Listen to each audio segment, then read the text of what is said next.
Hello, everyone. And today, without further ado, I want to represent Boel, who is a female leader. Finally, we're having some female leaders here at this world record for the most ethical and impact driven CEOs on this planet, who is representing Sweden.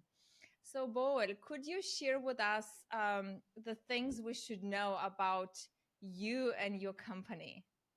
Okay, so I'm Boel Felixson. I am a part owner of Skeppshultstegen, and I've been doing this, leading this company for 5 years. And it's a small company with today 20 employees. We're making ladders and scaffolds and selling mainly to the Nordic countries. And I've been in the technical industries working with different products throughout my life here in the region in Sweden where there's a lot of small companies. I've been working at a lot bigger companies before, but I've always been looking at how it is to run a business and how to do that. And one thing that I realized is important as well is that I also have a very small farm here. We started that when I met my husband, and we said we should do something on our spare time. So the farming somehow for me is also a base in the business because I've been an employee, but I've always had my own business as well, and I'm Oh, that's realizing that nice. I like the business side of things, Mm, definitely. amazing. So yeah, Mhm. Can I ask you, why have yeah. you made a decision to join this initiative? Well, I believe that you have to be good to people and you have to be good to the planet. And since I'm also a farmer, I just think that I'm taking care of this piece of land for a very short period of time. And if I don't fertilize this correctly, if I don't take care of it, nothing will grow. And it's the same with the business. You have to think long term to make it good, and that's very important for me. Mm. Such a That you handle things with respect, it's such a fascinating and alternative. Mhm. yeah, it is. But I've always said I know already as quite young. Always been active, leading in organizations on my spare time from very young age. Mm. And I've never seen myself as a boss. But I like organizing. I like to make an impact, realizing that I cannot do a lot of impact, but the things I can do, that's what I should do. And I also believe that in life, it's a short life. I mean, it's ending sometime, and it's the route that you're going and what you can impact that is influencing people and the planet. And I've done a lot of stupid mistakes, of course, throughout the years. The older I get, I usually say also when I was 17, I was at the peak. Because at 17, I knew everything. Everyone else was stupid. My parents were stupid. And since that, it's been going downhill. I realize how little I know. Oh, that's so beautiful. You know what Uh, resonated with me? Um, the moment when you said it was such a clear boundary that your consciousness have that I choose to create the impact at the same time knowing how little impact I can do, right? It's just let it sink. So what so wonderful, so wonderful. Boel, so if we go back to the world record question, which is how is the world better off because you and your company and maybe as well your farm is in it? Well, I believe that we're trying to make our small part of better, because we're making a safe environment when you take the steps up, when you climb the ladder, and we're trying to make it with the least impact that we can do. But we're good to people, but also really thinking of how can you recycle in the end, uh, and how can you maintain your products, and we are trying to make that impact for and make the change on that. And also not transporting, because we could purchase this from far off, import it into Okay. Sweden, but I'm also thinking that somehow we need to see how can we make less transports, how can Mm, we make that better, because we do need something that we think is important. I mean, we're making a simple product, and hopefully we can then have people working in Sweden, doing that for the people that are more close by. mm, So I'm thinking, sometimes I'm thinking, oh, we should export. Yes, should we, or should we not? um, but of course we must make money in the end, because otherwise I cannot impact anything. yeah, It that's must be right. running around, because otherwise someone else will come and do it. So uh, I need to make conscious decisions of why should I really purchase from me, why is this better than something else, and of course we need to do what we can do in my company.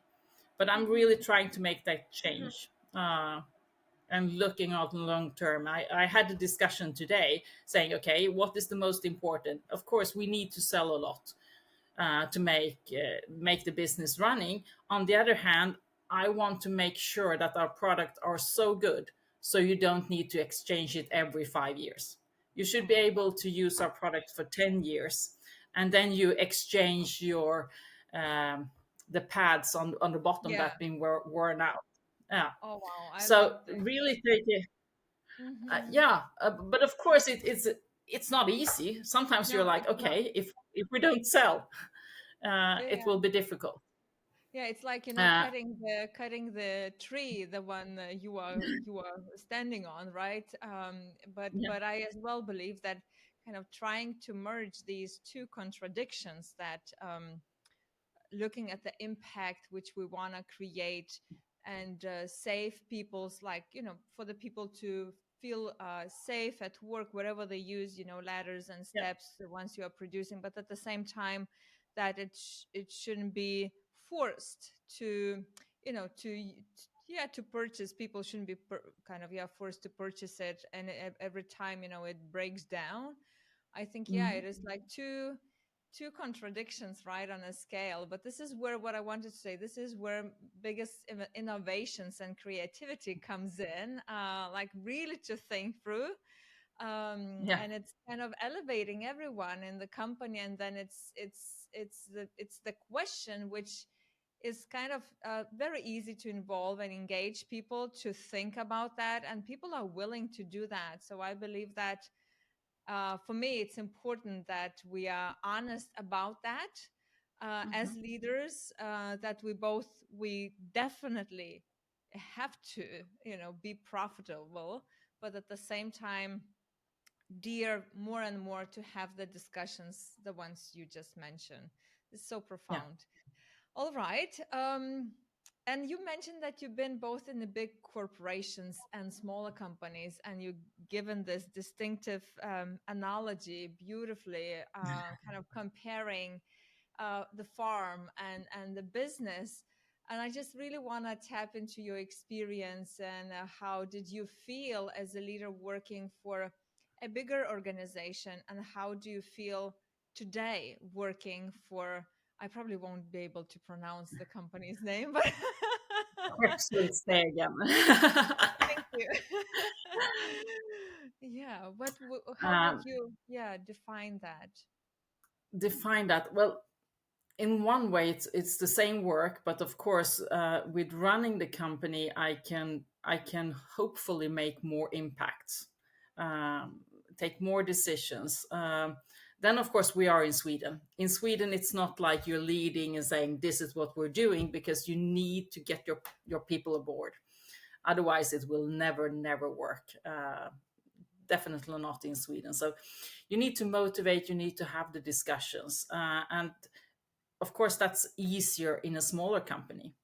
We can move quicker, we can take more decisions quicker when it benefits us. Um, and of course, we can set uh, the right rules, the policies, compared to if I work in a bigger company. Need to adhere to the policies Mhm. in that company. So, but in a smaller company, we don't care about policies in that way, because then it's so much more about, okay, how are we really doing it? How are we taking, and not just writing the policies? We need to take actions, and take the actions we can take. I'm also involved. I'm trying to make sure that we can have young people interested in technology and the industry area. And then, of course, we need to make sure that they can come and work with us, that they can start testing in our company at young age. And for doing that, it's sometimes difficult, because you need to think there is not a department that will fix it, because Mhm. then we need to think, okay, how do we involve 5 different people in our company of 20? How do we take care of the young people? And it cannot be like split in another way. We really need to do it So, directly. so So it's in we a were way making this. taking more responsibility, right? And like really not like with the policy. I believe in the big companies where like covering, it's like covering ourselves with a safety blanket that we can tell, oh look, the procedure didn't work. Right. Yeah, Mhm. or you may make an extra action or an extra department to make that. When we are making our summer debating ladders that you put on Mhm. Mhm. when you go into a lake, we decided 3 years ago that we are actually getting young people in at weekends or when they're off school to pack those, because that's Right. something that's really needed to do, but also that's their chance to see something, because there are so many safety regulations, but when we're doing it off hours, they can actually come Mm. in and make something, and seeing what it's like in the industry. I see. So we need to do things that actually give something to the business, but also is giving something back to the young people at Mhm. the same time. Because I cannot do a project that's not giving anything to the company at the same time. No. So sometimes you need to think a bit more in a smaller company. Yeah, and to take more responsibility as well, because I believe that there is that's what I meant. There is suddenly nothing and no one to hide behind. It is the choices, you made with those 5 people, and yeah, and that's it. Yeah. Um, how do you feel as a human when you work now, if you compare working with a company of 20 people versus big corporation, Boel? Sometimes I I think I've liked it both. I think also I've gained a lot of experience that is helping me now working in the smaller company. Mm, Um, so I probably would have liked anything in one way, uh, but I really do like to make sure that we can make the changes and not talk about them mm. and the impacts. So yes, I like that part. Okay, okay, cool. Yeah, being able to execute and really accomplish things, Yeah. it's important. Okay, and as well with this world record, what we're aiming for, it is to collect the best practices every leader is in one or another way kind of doing to stay anchored to that, to the impact of yours, to a higher levels of energy and love, and not kind of, as I say, sell the soul to ego, or not make decisions which are forceful, right? Just selling for the selling's sake and getting the revenues up. So, Boel, if we could go back to you as well as a human slash leader, what is maybe that one most significant ritual you do consciously or unconsciously that helps you to stay anchored to your impact? The most important. I think there's two things that I do. Uh, the one thing that I'm constantly really thinking about, because I'm driving forth and back 45 minutes one way. Hmm.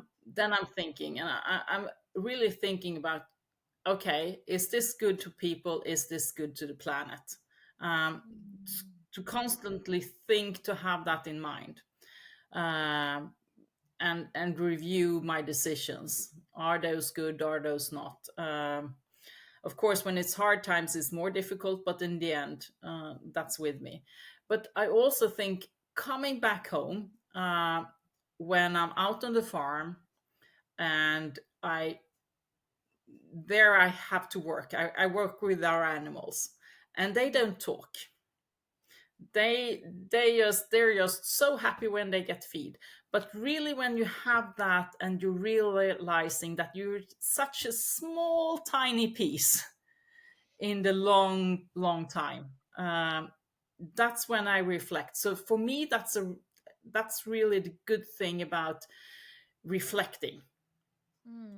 Are decisions good? Are they not? And for me, that's I believe that you need to shift from one side to another. You need to let your head rest from the thinking and the overthinking in the process and all the information that you're gathering in a company where you're selling products.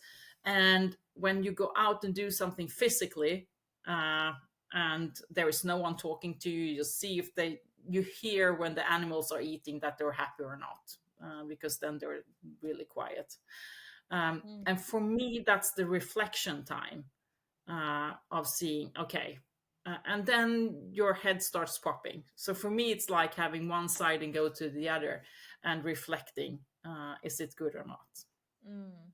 This is so again amazing because when you mention about the car and having 45 minutes one way and another, and then yeah, and then working physically and disconnecting and being in nature with with animals, in silence. I mean, hearing how happy they are eating and really here and now seeing the progress of your own work.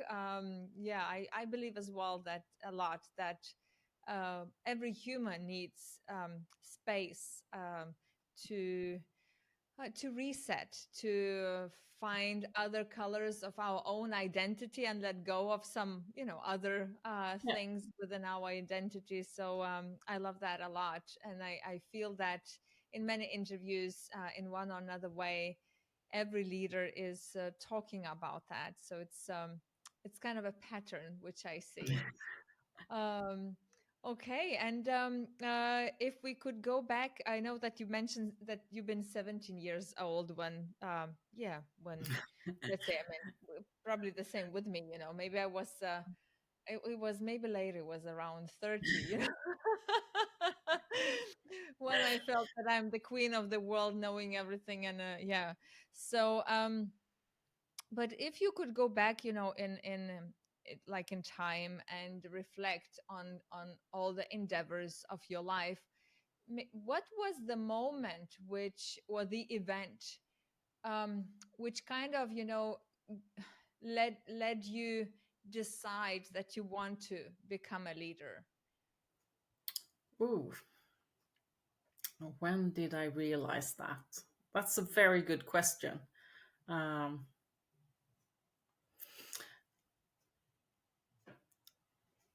i I really don't know, because I've always been a bit passionate, about different Mm. things. I've been organizing, as I said, since I was very young. When I started to work for businesses, I never had a target to become a boss. It was not like it wasn't something that I thought I should do or whatever, because I've always been thinking, I want to make an impact. I want to make a change for something. I want to contribute somehow. And I never even applied to become a manager or a boss, leading the formal way, because I was probably leading from the side. Um, and for me, it was when they asked, it was like, okay, I can try. I can always go back. Um, and that then I was doing that for 8 years, 9 years. Then I had a time in my life I tried something different than the industry, and it took me a week to realize. And then I was like 31, 32. No, even older. I was 38. Okay. I did not have any people that I was managing. I had people I discussed with, impacting with, but I did not have an organization. And it took me about 1 or 2 weeks to realize that I actually missed that part. Um, Okay. so I'm a bit slow sometimes understanding myself. So it was never a target to do that. And then I realized that I do like to make the impact also formally when I can. But that's Mm. also something that I'm quite aware of, that it's about motivation, not to manipulate people. Yeah. And there is a borderline to that. Um, because as a leader, it's I think it's really important to think that you can manipulate people. And do you want to do that, or do you want to motivate and make people take their own decisions instead? um, and This maybe is because so such a deep insight, Boel. yeah, and I think that's yeah, and that's for me, that's probably because I was very late in understanding that I like to develop and managing people. um, that that has been a thought quite often. Wow. You're warming my heart by speaking about that, manipulating. Yeah, because I mean, again, if we think like how formal and classical organizations are set, right, or the leadership where we got status, we got titles, whatever we call it, we got budgets and KPIs and other things. It's very easy to fall off the track of your own centeredness and alignment of Mm. like whom I whom am I becoming when I'm putting those titles on? You know, am I still the same good human who is, Yeah. yeah, aware about, right, about suddenly the power which is given? And I just think this is just so you know, it's such a deep insight you are mentioning now, and it's really worth putting in one of the like practices, what how we as leaders can be even more aware about its ethics and alignment. Like for me, that's how I translate that. Mm. And I know as well, like from my field, I mean, I had a manufacturing business years ago, my own, and then I worked for a big corporation. This is where I realized that there is like a huge gap. In the consulting company, yeah, because I mean, we can very easily fall off the track if we onboard a wrong client, right? And it just has to be aligned. So I think that what you are mentioning, that we as leaders have to be, yeah, aware where those boundaries are, so we are not drifting away probably from who we are. That's just, you know, what I'm taking from, yeah, from your Mm. message. It's so beautiful. And when you say that that sometimes, you know, like you find yourself like you say that slow, right, and Yeah. understanding or connecting, right, the reflections. um I don't know, I feel that the way I feel you, you are just so grounded and so conscious. and leading absolutely from your core you know, with all the ethos and all the values that basically there is no need to connect any dots, because it's just naturally kind of organically, you know, um, yeah, taking you are taking yourself and everyone around you further. Yeah, amazing. I'm just so glad that you are here, because you absolutely, you know, match all of the criteria with the personality you are, Boel. All right, more questions. um okay, that's the big one. If you, you know, if you knew that soon you will die, Mhm. what would be the most significant thing or impact you would want to leave, Boel, in your life? Well, if that was to happen very soon, I would probably make sure I would hand over the business in the best hands, but I would concentrate on my family Hmm. without doubt. Yeah, Um, totally. absolutely. That so I wouldn't be thinking about making any other impacts, or changing anything, because I know when it's really stressful in life, the most important thing you have around you is your family, and those are the ones that you want to be close to, and have your last time. Business is business, but so I wouldn't try to do anything more of that than I've done. Uh, Mm. so for me, that's very easy answer. No. Yeah, a good answer. I believe so. Yeah, for all of us.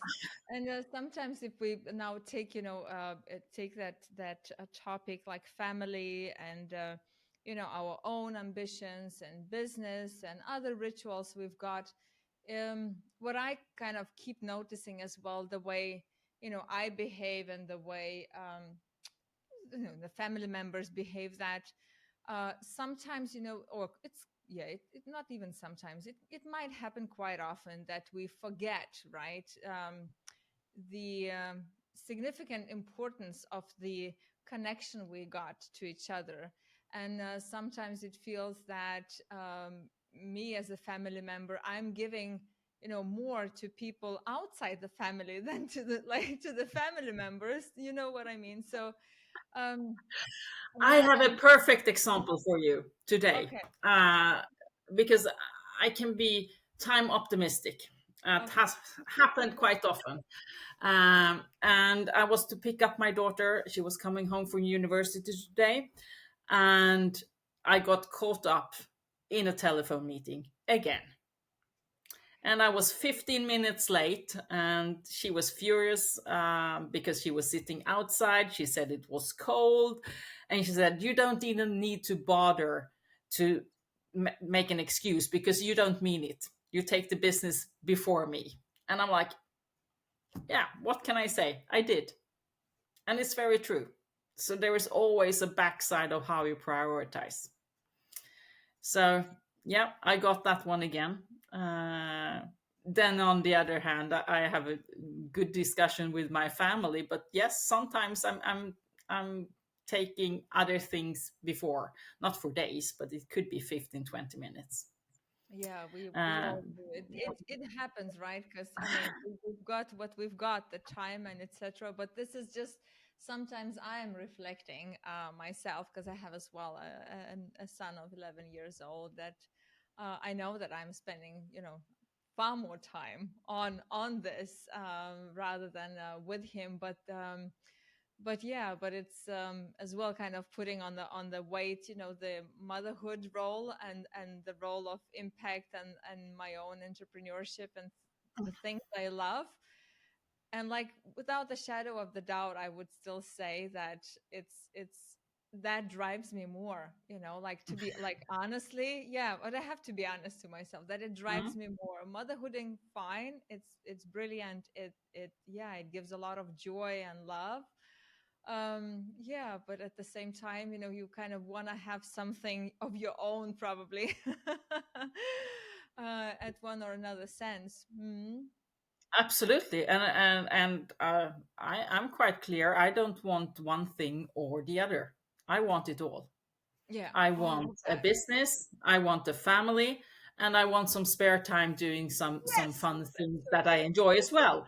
Um, and and of course, sometimes one thing goes first and the other thing goes a bit behind. But I mean, for me, it's so important to have both. And of course, that's a struggle, um, because to have the perfect balance, it's life doesn't work. No, There will I never be a perfect balance. I think it was when the former New Zealand prime minister resigned from kind of burnout. There was some type of newspaper. I can't recall the name of the newspaper, but it came with a tablet saying with a tabloid saying that she wanted to have it all, or you can't, like, female can't have it all, something like that. So when you said that so powerfully, I want to have it all, I was like, yes, yeah. Of course we want to have it all right. And the last But question. there's one thing I should add then as well. In this family, it's actually been my husband that has been home more with the children compared to with me.